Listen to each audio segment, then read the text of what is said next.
to go through the exhibit today. What was your reaction?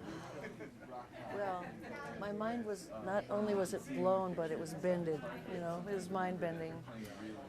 Everything in the exhibit is the real thing, like David Gilmour's Black Strat, who just was auctioned off for $4 million, you know. But I think it's going to live here. Jimmy Page, Eric Clapton, Jimmy Page, Eric Clapton, and Jimi Hendrix, the Jimmys, and the drums that Ringo played, the Beatles.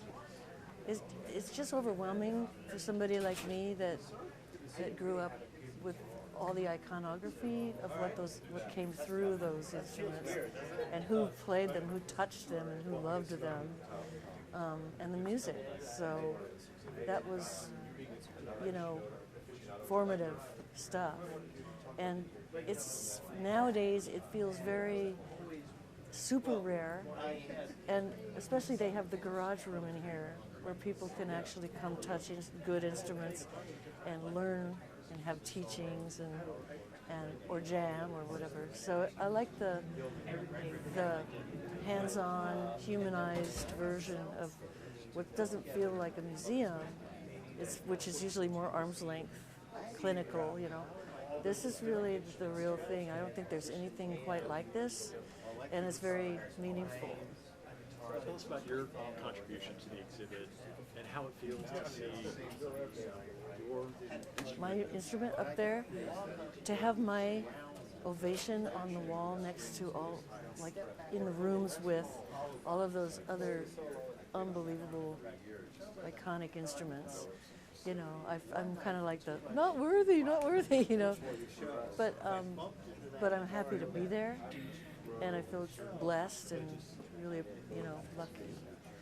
But it's so cool because I think it's almost, you're worshiping at the altar now of something that's more ethereal than it ever was, these days in particular, and transformative and transcendent. Those were the tools of that church and that transcendence that we all got to enjoy growing up. Tell us about the significance of the guitar that you donated. Like, what did you play on it?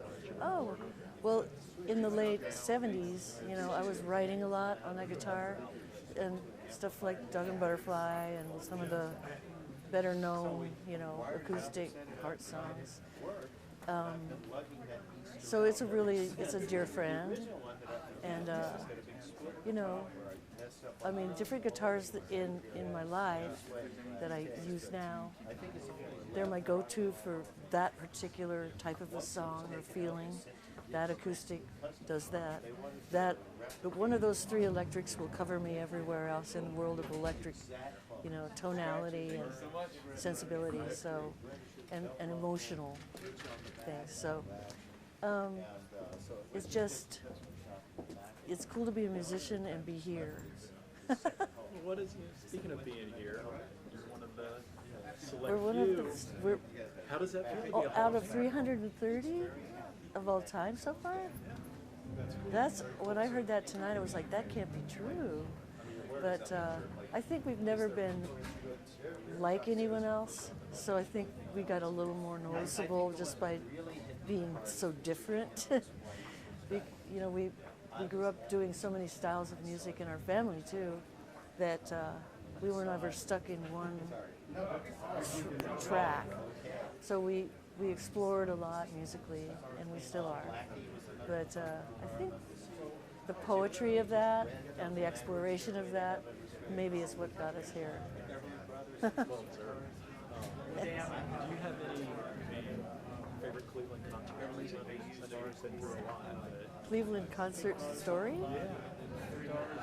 Oh, I remember, I think it was here that there was a place, an after party place,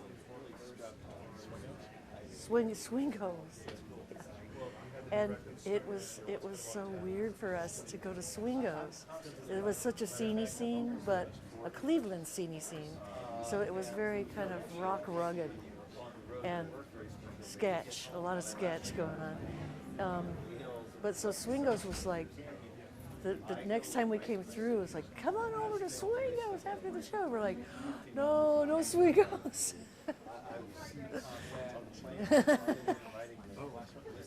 What's next for you? If you go from here, what's next for you? Well, what's next for me and Hart is probably, we're going to probably look at all the offers that we're getting for the next spring, probably summer tour, maybe into the fall. We did 53 shows last tour, and they're talking about us doing more like Canada, maybe some European festivals and some festivals in the States. So it's not repeating what we just did in the amphitheaters. So I'm looking forward to that. I love playing. Shows. Thank you so much. Yeah, thank you.